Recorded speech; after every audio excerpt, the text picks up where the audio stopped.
नमस्कार दोस्तों, मैं हूं विकास त्रिवेदी और विकास त्रिवेदी जीएस फैकल्टी इस चैनल में आपका स्वागत करता हूं। एनसीईआरटी की सीरीज चल रही है।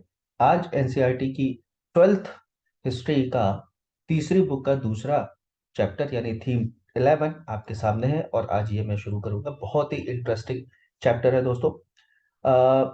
चैप्टर शुरू करने के पहले मेरी आपसे गुजारिश है कि अगर आपको वीडियो पसंद आए तो इसको लाइक करिए, अपने दोस्तों तक शेयर करिए और अगर आपकी इच्छा हो तो इसको सब्सक्राइब भी कर दीजिए, क्योंकि अगर आप सब्सक्राइब करते हैं, शेयर करते हैं तो इससे यूट्यूब की जो एल्गोरिदम है वो बढ़ती है और कई सारे लोगों तक ये वीडियो पहुंच सकता है। चलिए, ये वाला जो चैप्टर है, जैसा कि मैंने शुरुआत में ही आपको बताया था कि जितने भी मैं लेक्चर लूंगा वो सीयूईटी के लिए एमसीक्यू की पर्पज से और जो आपके 12th के एग्जाम होने वाले हैं उसमें जो भी क्वेश्चन आपसे आपसे पूछे जाएंगे उस क्वेश्चंस को भी मैं बताता चलूंगा। डिस्क्रिप्शन बॉक्स में आपको सारे क्वेश्चंस मिलते रहेंगे जितना भी मैं इस लेक्चर में कवर करूंगा या आने वाले लेक्चर में कवर करूंगा। ठीक है। तो ये बहुत ही इंटरेस्टिंग चैप्टर है, हमारे 1857 की जो क्रांति हुई है उससे रिलेटेड है। देखिए, इस चैप्टर की मैं आपको एक थीम बता दूं। इसमें ये बताया गया है रिबल्स एंड द राज। यहाँ रिबल्स का मतलब है जितने हमारे रिवोल्ट करने वाले हमारे साथी थे, जिनको ब्रिटिश तो टेररिस्ट कहा करती थी लेकिन हमारे लिए शहीद थे। और यहाँ राज का मतलब है ब्रिटिश राज। ठीक है। ब्रिटिश राज और रिबेल्स के बीच में किस तरह से ये जद्दोजहद हुई, जंग हुई, इसके बारे में चैप्टर दिया गया। और साथ साथ क्या लिखा हुआ, द रिवोल्ट ऑफ द 1857, यानी 1857 का रिवोल्ट किन कारणों की वजह से हुआ, क्यों हुआ, ये सारी चीजें इसमें पढ़ेंगे। And it's representation. रिप्रेजेंटेशन का मतलब जो भी सरकारी दस्तावेज हैं, जो भी गवर्नमेंट ऑफिशियल्स के द्वारा जो भी जो है कागज है, डॉक्यूमेंट्स है, उनके आधार पर हम ये देखेंगे कि किस तरह से ये 1857 का रिवोल्ट आगे बढ़ा। आगे बढ़ा कैसे, धीरे धीरे जो है करके जो ब्रिटिश हुकूमत है उसने बड़ी मुश्किल से इस रिवोल्ट को दबाया।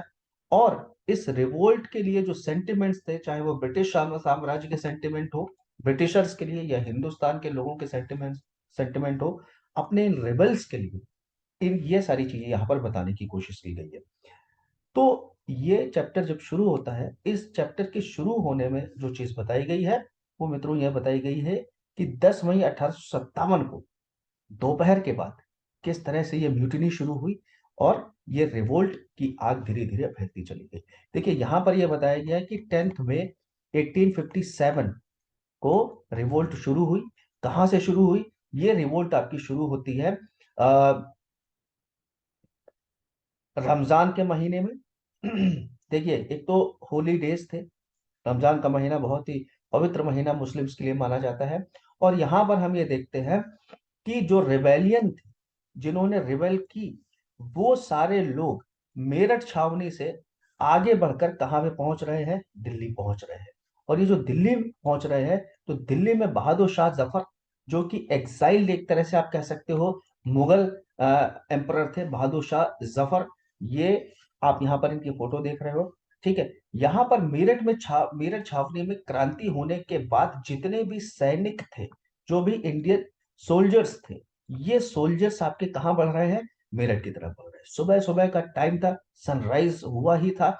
और बहादुर शाह जफर, क्योंकि जो है रमजान का महीना चल रहा था, इसलिए बहादुर शाह जफर बस नमाज अदा कर कर अपना जो रोजा होता है, ठीक है, रोजा जो है खोलने ही वाले थे। तो अचानक उनको बाहर क्या सुनाई पड़ता है? एक बहुत ज्यादा जो है कि कोलाहल सुनाई पड़ता है। उनको ये लगता है कि भाई बाहर से बहुत सारा शोर आ रहा है। तो उनका एक बहुत ही वफादार व्यक्ति था, और उस व्यक्ति का नाम देखिए, ये आपके सीयूटी के लिए, एग्जाम के लिए इंपॉर्टेंट है। उसका नाम था बख्त खां। आप उनका कमांडर इन चीफ मान सकते हो, उनके बॉडीगार्ड मान सकते हो, कुछ भी मान सकते हो। क्योंकि जब मेरठ के सिपाही दिल्ली पहुंचते हैं और दिल्ली पहुंचने के बाद बहादुर शाह जफर को फिर से अपना शहंशाह, अपना बादशाह, अपना राजा घोषित करते हैं, तो बख्त खान फाइनली जो ये जो रिवोल्ट की जंग होती है दोस्तों, इस रिवोल्ट की जंग में क्या करता है? नेतृत्व करता है चीजों का। यहां पर हम यही देखते हैं कि जैसे ही ये रिबेलियन की टोली जब पहुंचती है मेरठ, तो मेरठ पहुंच ओ सॉरी मेरठ से जब दिल्ली पहुंचती है, तो दिल्ली में क्या होता है? यहाँ पर आप देख सकते हो, दिल्ली में जाकर लोगों ने ये बताया कि मेरठ छावनी में जो कारतूस आए हैं, उन कारतूसों पर काऊ और पिग, यानी गाय और सुअर की चर्बी लगाई गई है, और इन कारतूसों को दांत से काटना पड़ता है। दोस्तों, गाय हमारे लिए, हिंदुओं के लिए पवित्र है, पिग्स हमारे मुसलमानों के लिए हराम है। ठीक है, तो ऐसे समय में जो धर्म भ्रष्ट होने का डर लोगों में था, इस डर ने ही कहीं ना कहीं गुस्से का रूप धारण कर लिया, और गुस्से का रूप धारण करने के बाद मेरठ छावनी में हम देखते हैं कि गोरे अधिकारियों को मार दिया गया। मारने के बाद जो है लूट लिया गया, और यहाँ पर आप देख सकते हैं एक दूसरा जो सिपाहियों का जत्था जो दिल्ली में एंटर हुआ। ठीक है, और उस जत्थे में ऑर्डिनरी पीपल जो थे, उन्होंने भी उनका साथ दिया, और साथ देने के बाद जो भी यूरोपियंस यानी गोरे लोग थे, उनको लार्ज नंबर में क्या कर दिया, मौत की घाट उतार दिया गया। जो दिल्ली के संभ्रांत लोग हुआ करते थे, संभ्रांत लोग ऐसे जो अंग्रेजों के कहीं ना कहीं टट्टू हुआ करते थे, अंग्रेजों के पिट्ठू हुआ करते थे, उन पर आक्रमण किया गया और उनको लूट लिया गया। दोस्तों, सिपाहियों ने रेड फोर्ट पे जाकर जो है मुगल बादशाह का झंडा लहराया, और ये डिमांड की, they demanded that the emperor give them his blessing. यानी कहीं ना कहीं आप ये पॉलिटिकल जो है कारणों में ये लिख सकते हैं कि बहादुर शाह जफर को, ठीक है, बहादुर शाह जफर को एग्जाइल कर दिया गया था, नाम मात्र के वो किंग रह गए थे। और ये चीज, चूंकि जनता अपने राजा को बहुत प्यार करती थी, तो ये जो उनके साथ सुलूक किया गया, जनता इस चीज को बर्दाश्त नहीं कर पाई, और जनता ने कहा कि साहब, अब हो चुकी है रिवोल्ट, इसलिए हम आपको अपना मुगल बादशाह मानते हैं, और आपके नेतृत्व में हम आगे ये कूच करेंगे, इस रिवोल्ट की जो धारा है इसको आगे बढ़ाएंगे। बस हमको क्या चाहिए, आपका आशीर्वाद चाहिए, आपका साथ चाहिए। यहाँ पर बहादुर शाह जफर मरते क्या ना करते, बहादुर शाह जफर को क्या करना पड़ा, इस रिवोल्ट में साथ देना पड़ा। ठीक है, और किस किस नाम से साथ देना पड़ा, कि वो मुगल एम्परर हैं, और एम्परर अब इस भड़की हुई आग को और आगे बढ़ाएगा। ठीक है, और इस तरह से हम ये देखते हैं कि जो रिवोल्ट है वो धीरे धीरे आगे बढ़ रही है। दोस्तों, 11 मई को दोपहर में रिवोल्ट हुई, और यहां पर हम देखते हैं 12 और 13 मई, जो नॉर्थ इंडिया था, यानी जो दिल्ली और आसपास के जितने भी क्षेत्र थे, शांत थे, उनको पता नहीं था 12 और 13 तारीख तक, क्योंकि भाई देखिए कम्युनिकेशन के जो जरिए थे, वो जरिए लोगों तक पहुंच नहीं पाए थे। तो चुपचाप था 12 और 13 तारीख का दिन। लेकिन जैसे ही ये खबर पहुंचती है दोस्तों, कि जो है क्या कहते हैं, जो हमारे यहाँ के अंग्रेजों के खिलाफ लड़ने वाले सिपाही हैं, जिनको रिबेल्स कहा गया, उन्होंने बहादुर शाह जफर को अपना जो है बादशाह घोषित कर दिया। और बहुत जल्दी ही कैंटोनमेंट से कैंटोनमेंट, ठीक है, गंगा की तलहटी में ये लगातार बढ़ती जा रही है आग म्यूटिनी की, और इस आग को और भी आगे भड़काना है। तो ये इस चैप्टर की भूमिका ही। अब ये आग कैसे भड़की, कैसे अंग्रेजों से बदला लिया गया, अंग्रेजों का जो साथ देने वाले लोग थे उनसे कैसे बदला लिया गया, और साथ साथ ब्रिटिशर्स ने इस रिबेलियन को दबाने के लिए क्या क्या चीजें करी। ठीक है, और साथ साथ इस रेबेलियन के कॉजेस क्या थे, यही इस चैप्टर का जिस्ट है दोस्तों। तो इसी को हम लोग आगे देखेंगे कि कैसे क्या है। अब हमारा शुरू होता है पहला जो है पॉइंट, और पहला पॉइंट है पैटर्न ऑफ द रिबेलियन। यानी ये जो विद्रोह हुआ, इस विद्रोह को किस तरह से अंग्रेजों ने देखा, किस तरह से हमारे लोगों ने देखा, किस तरह से ये विद्रोह बढ़ रहा है, इसके बारे में ये पहला जो है आपका टाइटल दिया गया है। इस पहले टॉप टाइटल में हम देखते हैं हाउ द म्यूटनीज बिगेन, किस तरह से ये जो म्यूटनी थी, वो म्यूटनी आगे बढ़ी। ठीक है, यहाँ पर कुछ आप पिंक कलर में देख रहे होंगे, इन बॉक्सेस में कुछ चीजें लिखी गई है, जैसे फिरंगी लिखा गया है। देखिए सारे लोग जानते हैं, बहुत सारे लोगों ने बड़ी तरह देशभक्ति वाली जब पिक्चरें देखी होंगी, तो इसमें जो भी ब्रिटिशर्स हैं, उस ब्रिटिशर्स को जो लोकल भाषा में कहा जाता था वो फिरंगी कहा जाता था। तो फिरंगी कोई बड़ा बड़ा टर्म नहीं है, बस बट फिरंगी गोरे लोगों को कहा जाता था। ठीक है, अब यहाँ पर हम ये देखते हैं कि किस तरह से म्यूटनी शुरू हुई। अब देखिए यहाँ पर क्वेश्चन आपका यही बनेगा, जो मैं डिस्क्रिप्शन बॉक्स में डाल दूंगा, कि क्या क्या सिंबल्स हुआ करते थे इस म्यूटनी की आग को एक जगह से दूसरी जगह तक पहुंचाने के लिए। तो बहुत सारे सिग्नल्स का यूज किया गया।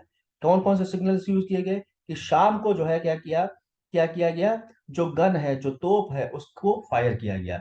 यानी अंदाजा लग जाता था कि भाई इतने किलोमीटर दूर पर ये रेजिमेंट है, इस रेजिमेंट से गन का फायर हुआ है, तोप का फायर हुआ है, यानी यहाँ पर विद्रोह हो चुका है।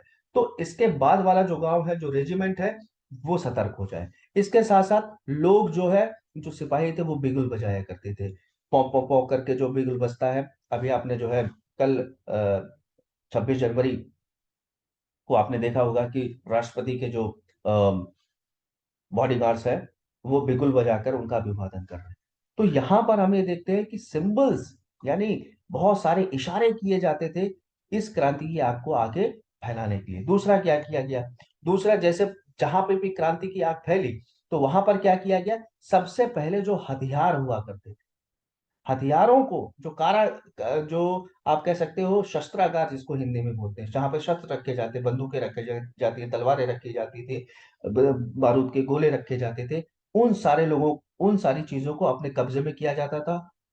और कब्जे में करने के बाद सारे हथियार उठाकर मेन जो चीज है, जो ट्रेजरी है, क्योंकि भाई ऐसे तो बिना पैसे के हम किस तरह से अपना ये काम आगे करेंगे। तो हथियारों का जो स्थान है, उसको अपने कब्जे में लिया गया।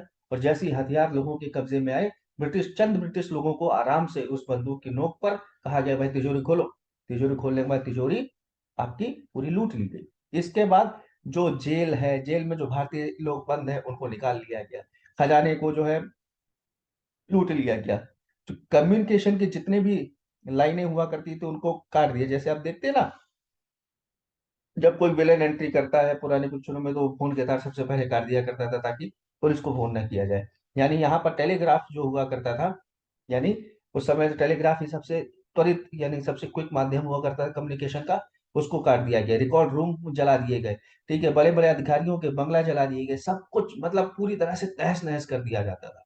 ठीक है, और एक ही टारगेट हुआ करता था, जो भी गोरा आदमी दिखाई पड़े, उसको मौत की घाट उतार दो।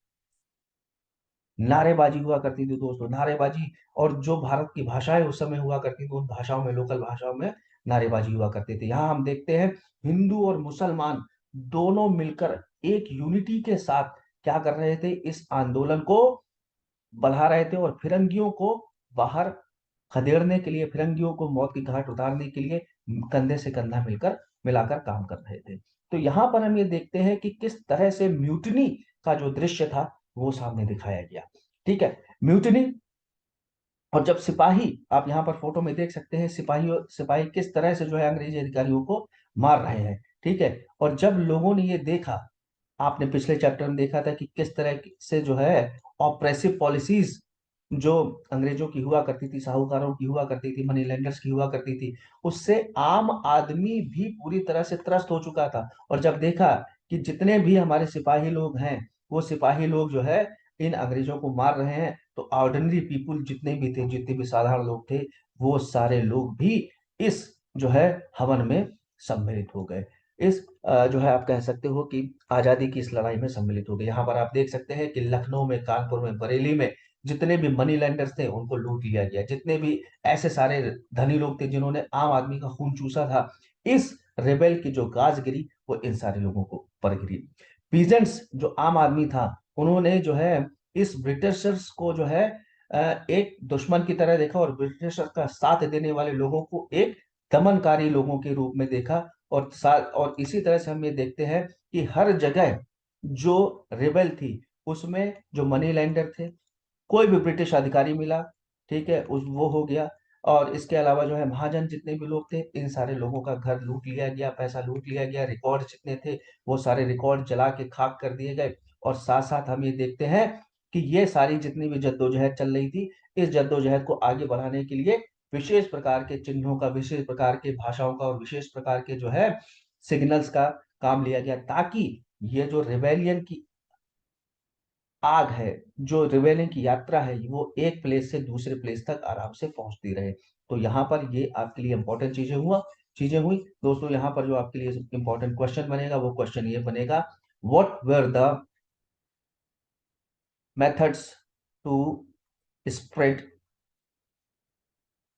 Mutiny among people. ठीक है, एक क्वेश्चन तो ये बना, दूसरा क्वेश्चन ये बनेगा कि हाउ द रिवोल्टी और mutineers reacted when they attacked British Raj. ठीक है, ये आपके लिए इंपॉर्टेंट क्वेश्चन बन गए। ठीक है, डिस्क्रिप्शन बॉक्स में क्वेश्चन डाल दूंगा, अभी आप परेशान मत हो, मैंने जल्दी से इसको लिख दिया है, लेकिन डिस्क्रिप्शन बॉक्स में मैं ये डाल दूंगा। अब आगे हम देखते हैं कि एक बार जब विद्रोह की आग भड़क गई, तो ये भड़कती हुई आग आगे आगे पहुंच रही थी, लोग पीछे पीछे जा रहे थे, यानी पूरी तरह से स्ट्रेटेजी बन चुकी थी कि इन ब्रिटिशर्स को किस तरह से हम जवाब देंगे। In the months of May and June, British had no answer to the action of the rebels. Individual Britain tried to save their own lives and lives of their families. British rule, as one British officer noted, collapsed like a house made of cards. अचानक इस अफरा तफरी में जब सारे भारतीय संगठित होकर इन गोरों के खिलाफ जो है अपनी लड़ाई को आगे बढ़ा रहे थे, तो गोरों को संभलने का मौका नहीं मिला दोस्तों। गोरो गोरे ये सोच रहे थे कि हम करें क्या, हम अपनी जिंदगी बचाएं या अपनी फैमिली की जिंदगी बचाएं। और ब्रिटिश राज जो इतने दिनों से, ठीक है, जो हिंदुस्तान पर रूल कर रहा था, ताश के पत्तों की तरह बिखर के सामने आ गया। और ऐसा लिखा है एक ब्रिटिश ऑफिसर ने खुद, जो उस समय ये जो घटनाएं थी, इन घटनाओं को अपनी आंखों से देख रहा था। ठीक है, तो यहाँ पर हम ये देखते हैं कि ब्रिटिशर्स के लिए जो म्यूटनी हुई, ये ब्रिटिशर्स के लिए एक जो है काल बन के आ गई। अब हम यहाँ दूसरे टॉपिक में देखेंगे कि लाइन ऑफ कम्युनिकेशन क्या रहा। ये जो म्यूटनी एक स्थान से दूसरे स्थान तक बढ़ी, इस म्यूटनी में क्या तरीके अपनाए गए ताकि एक सिग्नल दूसरे स्थान तक आराम से पहुंच सके। ठीक है, तो यहाँ पर वो चीज देखेंगे हम लोग लाइन ऑफ कम्युनिकेशन में। लाइन ऑफ कम्युनिकेशन में हम ये देखते हैं कि जो सेवेंथ अवध इरेगुलर कैवेलरी थी, उसने सबसे पहली बार जो ग्रीस लगे कारतूस थे, यानी गाय की चर्बी लगे और सुअर की चर्बी लगे, इनको यूज करने से मना कर दिया। और भागकर तभी एक व्यक्ति कहां पे पहुंच गया, 48th नेटिव इन्फेंट्री में, जो पास में ही हुआ करती थी। और वहां पर उन्होंने कहा कि जो सेवेंथ अवध कैवेलरी के लोगों ने यह किया है कि इन कारतूसों को यूज करने से मना कर दिया। अब आपका संदेश और आपका एक्शन हमको बताइए कि आपका एक्शन क्या है, कि भाई आप इस म्यूटिनी में, इस रिबेल में, इस रिवोल्ट में शामिल होंगे अथवा नहीं होंगे। ठीक है, अब यहां पर आप ये देख सकते हैं कि जो मान लीजिए एक जगह रिवोल्ट हो गया है ना, अब रिवोल्ट में गोलियां दनादन चल रही है, ठीक है, उसी में कुछ लोगों को बोला गया कि आगे वाली जो रेजिमेंट है, ठीक है, इस रेजिमेंट में जो है जाकर संदेशा दो कि भाई कि यहाँ से जो ऑफिसर बच के वहां जाए, या यहाँ से टेलीग्राफ अगर कर दिया गया और वहां के ब्रिटिश जितने भी अधिकारी हैं वो सतर्क हो जाएं, इससे पहले कि वहां दूसरी रेजिमेंट में आप जाकर संदेशा दे दो कि आग शुरू हो चुकी है, लड़ाई शुरू हो चुकी है अंग्रेजों के खिलाफ। अब यहाँ पर हम एक चीज देखने देखने को पाते हैं कि ये जो रिवेलियन था, ये जो रिवोल्ट की आग थी, ये वास्तव में संगठित थी, सुनियोजित थी, पहले से प्री प्लान्ड थी, या एडवांस प्लानिंग बनाई गई, क्या प्लान हुआ करते थे। तो यहाँ पर आपको आंसर मिलेगा, it is difficult on the basis of the available document to provide direct answer to such question, कि वास्तव में पूरी तरह से पहले से योजना बना ली गई थी या धीरे धीरे योजना बनाई गई थी। अब यहाँ पर एक एग्जाम्पल दिया दिया जाता है कि 48th म्यूटनी का ही, कि यहाँ पर एक जो है कैप्टन हुआ करता था जिसका नाम था कैप्टन हेयरसी। ये अवध मिलिट्री पुलिस का जो है अधिकारी हुआ करता था। और जैसे ही सेवेंथ कैवलरी से, सेवेंथ रेजिमेंट से ये न्यूज पहुंचती है कि हो चुकी है रिवोल्ट, तो 41st native infantry, which was stationed in the same place, insisted that since they had killed all their white officers, the military police should also kill Hersey or deliver him as a prisoner to 41st infantry।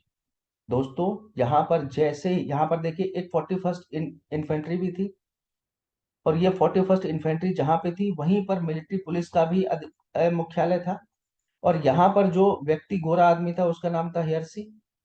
अब जैसे ही revolt की आग पहुंचती है, 41st infantry से ये कह दिया जाता है कि या तो इस ऑफिसर को मार डालो या हमको वापस कर दो। लेकिन यहाँ पर हम ये देखते हैं कि हमारे हमने जो इतने सालों तक लड़ाई हम लड़ते रहे, उसके बावजूद भी हम असफल रहे। इसका सबसे बड़ा रीजन ये था कि ब्रिटिशर्स ने इंडियंस को इस तरह से अपना मोहरा बना लिया था कि हम इंडियंस को ही कहीं ना कहीं ब्रिटिशर्स की सहायता करनी पड़ती थी या उनकी सुरक्षा करनी पड़ती थी।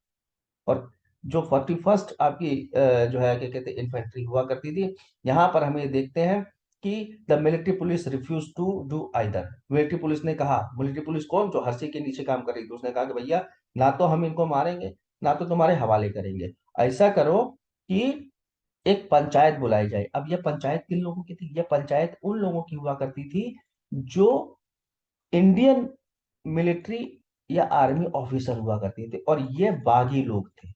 ठीक है, यानी इन्होंने रिवोल्ट में अंग्रेजों को मार दिया था। ठीक है, यानी ये मिलिट्री के ही लोग हुआ करते थे, लेकिन ये इंडिया के पक्षधर थे, रिवोल्ट के पक्षधर थे, और बड़े अधिकारी भी हुआ करते थे। तो इन्होंने कहा कि चलो पंचायत बुलाई जाएगी। यहाँ पर एक अंग्रेजी अधिकारी का और हमें जिक्र देखने को मिल रहा है, जिसका नाम है चार्ल्स बॉल। चार्ल्स बॉल क्या लिखता है? चार्ल्स बॉल लिखता है कि उस समय कानपुर एक ऐसा अड्डा था। ठीक है, क्योंकि दिल्ली के बाद आई ये आपकी जो है बरेली में, बरेली से फिर आई कानपुर में, कानपुर से फिर आई कहाँ, लखनऊ में। तो कानपुर में जो है एक पंचायत रात में बैठाई जाती थी, और इस पंचायत के जो पंच हुआ करते थे, ये पंच क्या हुआ करते थे, वही मिलिट्री इंडियन ऑफिसर हुआ करते थे। और वो फैसला करते थे कि किसी भी ब्रिटिश अधिकारी को पकड़ के मार दिया जाए या इसको बंदी बना के जेल में डाल दिया जाए। तो यहाँ पर हम ये देखते हैं कि इस तरह की जो छावनी पंच टाइप के मतलब जो इंडियन पंचायत हुआ करती थी, ये एक छावनी ही हुआ करती थी, यहाँ पर कुछ इंपॉर्टेंट अधिकारी फैसला करते थे इन सारे अंग्रेजों का।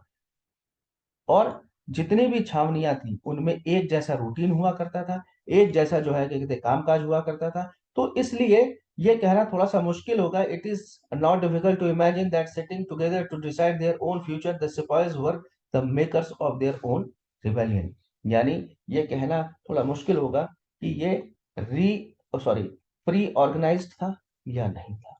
ठीक है, लेकिन जीवन जो था सिपाहियों का, इंडियन सोल्जर्स का, वो लगभग एक जैसा था। तो इसलिए एक स्थान से दूसरे स्थान तक ये जो रिवोल्ट था, इस रिवोल्ट को बढ़ाने में और एडॉप्ट करने में लोगों को ज्यादा परेशानी नहीं हो रही थी, ऐसा बताया जाने की कोशिश की जा रही है। ठीक है, तो यहाँ पर ये आपके लिए चीज हुई, डिस्क्रिप्शन हुआ। अब हम आगे बढ़ते हैं हमारे तीसरे सब टॉपिक पे, और तीसरा सब टॉपिक हमारा जो है वो ये है कि ये जो बागी लोग थे, ये जो रिवोल्ट करने वाले लोग थे, क्या ये खुद ही सारी चीजें डिसाइड करते थे, या कभी इनको ऐसा महसूस हुआ कि हमने गोरे लोगों को मार तो दिया है, लेकिन हमारा नेतृत्व करने वाला कोई नहीं, हमें लीडरशिप हमारा हमें हमें लीड करने वाला कोई व्यक्ति नहीं है। तो लीड कैसे किया जाए? यहाँ पर दोस्तों आपकी सीयूटी के लिए, कंपटीशन के लिए बहुत ही खूबसूरत क्वेश्चन बनते हैं।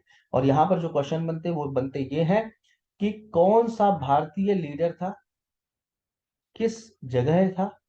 ठीक है, ये पूछा जाता है। जैसे हम झांसी की रानी यहाँ पर देख रहे हैं, झांसी की रानी कहाँ से थी? झांसी से जो है इन्होंने अंग्रेजों के खिलाफ अपनी मुहिम शुरू की। इसी तरह से इसमें दूसरा नाम आता है बहादुर शाह जफर का। तो बहादुर शाह जफर ये कहाँ से थे? ये जो है आपके दिल्ली से थे। मैं आपको पूरा जिस्ट बता दे रहा हूँ, यहाँ फॉलोवर्स और उनके लीडर्स के नाम आपको याद करने पड़ेंगे। तो यहाँ पर लीडर कौन है? झांसी की रानी है, कहाँ से? झांसी से है। बहादुर शाह जफर शुरुआत में ही मैं आपको बता चुका हूँ कहाँ से है। बहादुर शाह जफर दिल्ली में जो है नेतृत्व संभाल रहे थे। इसके अलावा आगे जब हम इसमें बढ़े तो हम ये बहुत अच्छी तरह से देखते हैं कि ये जो सिपाही थे, इन लोगों ने अपना अपनी अपनी जगह का अपना अपना लीडर चुन लिया था। अब यही आपको याद करने वाला है, सीयूटी के लिए बहुत इंपॉर्टेंट क्वेश्चन है, एमसीक्यू के रूप में आपके सीबीएसई एग्जाम के लिए भी बहुत इंपॉर्टेंट है। यहाँ पर हम देखते हैं दो लोगों को हमने देख लिया, बहादुर शाह जफर और झांसी की रानी। कानपुर की अगर हम बात करें तो कानपुर में मित्रों कौन था? नाना साहब थे। नाना साहब मराठा जो है राज्य थे, इनको भी जो है सब्सिडियरी अलायंस, आगे जब हम टाइमलाइन पढ़ेंगे तो सब्सिडी अलायंस को मैं आपको पूरी तरह से डिस्क्राइब कर दूंगा। नाना साहब इसी तरह सब्सिडी अलायंस के धोखा खाए हुए व्यक्ति थे। इनको जो है मराठा एम्पायर से निकाल दिया गया था। ये पेशवा बाजीराव के जो है पुत्र हुआ करते थे। ठीक है, तो कानपुर में इन्होंने ये लीडर बने, इन्होंने लीड की। उसके बाद हम बिहार में देखें तो बाबू कुंवर सिंह, जिनको बिहार का शेर कहा जाता है, ये भी आपसे पूछा जाता है लायन ऑफ बिहार किसको जाना जाता है at the time of revolt, तो कुंवर सिंह। ये कहाँ पे थे? ये आरा के जमींदार थे। देखिए, जमींदार वैसे तो बहुत ही विलेन टाइप के लोग हुआ करते थे, लेकिन कुछ जमींदार ऐसे भी हुआ करते थे जिनकी सहानुभूति भारतीयों के साथ थी। और ऐसे में बाबू कुंवर सिंह ने जो है इस रिवोल्ट का बीड़ा उठाया। कहाँ से उठाया? बिहार में। बिहार में कौन सी जगह? आरा। इसके बाद हम आगे बढ़ते हैं। इसी तरह से हमें देखते हैं कि जब लखनऊ में ये रिवोल्ट पहुंची, तो लखनऊ में बेगम हजरत महल, याद रखिएगा, बेगम हजरत महल, ठीक है, इन्होंने बागडोर संभाली अपने बेटे के साथ, जिनका नाम था बिजरिस कादिर। ठीक है, तो यहां पर हम ये देखते हैं, ऐसा नहीं था कि बड़े बड़े लीडर्स ही इस रिवोल्ट को आगे बढ़ा रहे थे, बल्कि हम ये देखते हैं वो सारे लोग जो ना राजा थे ना रानी थे जो है, और ना ही जो है बड़े बड़े मंत्री हुआ करते, जमींदार हुआ करते थे, बल्कि साधारण ताल्लुकदार भी हुआ करते थे, साधारण लोग भी हुआ करते थे। उन सारे लोगों ने अपनी अपनी तरीके से क्या किया? इन रिवोल्ट को आगे बढ़ाने की कोशिश की। और इसी समय हम लोकल पीपल में अगर हम देखें तो दो नाम बहुत ही उभर के आते हैं। एक शाहमल का नाम आता है। शाहमल उत्तर प्रदेश में बरौत परगना से थे। इन्होंने अपनी एक तरह से इतना जबरदस्त इन्होंने रिवोल्ट किया था कि इन्होंने अंग्रेजी शासन के नाक में दम कर रखा था। और वहीं हम सिंह भूमि में अगर देखें, सिंह भूमि आपका मतलब जो है झारखंड वाला एरिया, और इसमें कोल ट्राइबल का जो नेतृत्व कर रहे थे, उनका नाम था गोनू। तो ये भी आपके लिए बहुत इंपॉर्टेंट है, सीयूईटी के लिए बहुत इंपॉर्टेंट क्वेश्चन। लीडर्स कहाँ कौन से थे? ठीक है, किसने किस जगह रिवोल्ट को लीड किया? दोस्तों बहुत इंपॉर्टेंट है। और चूंकि ज्यादातर सीयूटी में जो प्रश्न आते हैं वो आपके ये एनसीईआरटी से ही आते हैं, इसलिए वीडियो पॉज करके इन सारे नामों को आप प्लीज लिख लीजिएगा। ठीक है, बाकी अगर लॉन्ग क्वेश्चन आंसर में हम देखें तो इसके क्वेश्चन आंसर मैं आपको डिस्क्रिप्शन बॉक्स में डाल दूंगा। ठीक है, तो यहाँ पर आप यहाँ पर ये जो सोर्सेज हैं, इन सोर्सेज में भी दो लोगों के नाम देख सकते हैं। एक है शाह अमल, और दूसरे जो आते हैं लोकल लीडर्स, वो आते हैं मौलवी अहमद उल्लाह। ये बहुत इंपॉर्टेंट है, देखिए again this is important because Mohammad Maulvi Ahmad Ullah Shah जो थे, ये फैजाबाद में क्रांति को संभाल रहे थे। ठीक है, फैजाबाद आज अयोध्या के नाम से जाना जाता है। ठीक है, तो ये चीज हो गई। तो मौलवी अहमदुल्ला, इनको जो है, इनके ऊपर आप ये कह सकते हो बाउंटी भी रखी गई थी। बाउंटी कितने की रखी गई थी? 50,000 रुपए। दोस्तों 50,000 रुपए उस समय, आज से लगभग 400 साल पहले 50,000 रुपए की वैल्यू आज के करोड़ों रुपए के बराबर हुआ करती थी। इस तरह से लोकल लेवल पर ना सिर्फ जो है तालुकेदार थे, जमींदार थे, या जो है क्या कहते हैं साधारण आदमी था, बल्कि ये मौलवी पंडित, इस तरह से रिलीजियस जितने भी लीडर, स्पिरिचुअल लीडर जो हुआ करते थे, उन स्पिरिचुअल लीडर्स ने भी रिवोल्ट में पूरी तरह से लोगों के साथ पार्टिसिपेट किया, उनका सहयोग किया। तो इन दोनों के नाम, जितने भी लीडर्स हैं उनके नाम आप प्लीज तैयार कर लीजिएगा। ठीक है, अगला जो आपका टॉपिक आता है, र्यूमर्स एंड प्रोफेसी। ऐसे कौन कौन से जो है क्या कहते हैं र्यूमर्स हुए जिनको हम कारण भी समझ सकते हैं 1857 की क्रांति का, और कुछ कुछ ऐसी भविष्यवाणियां भी हुई जो सत्य साबित लग रही थी लोगों को। इन्हीं रूमर्स और प्रोफेसीज की वजह से क्या हुआ कि लोगों को ये लग गया कि ब्रिटिश राज जो है अब वो ज्यादा दिनों तक नहीं रहेगा, या ब्रिटिश राज हमारे धर्म के साथ खेल रहा, हमारे जज्बातों के साथ खेल रहा है। ये बिल्कुल सच है। तो इसी तरह से ये रूमर्स और प्रोफेसी कहीं ना कहीं प्लेटफॉर्म बनाती है 1857 की क्रांति का। दोस्तों आज के लिए इतना। अगले वीडियो में हम रूमर्स और प्रोफेसीज से अपना लेक्चर शुरू करेंगे। तब तक के लिए जय हिंद, जय जय भारत।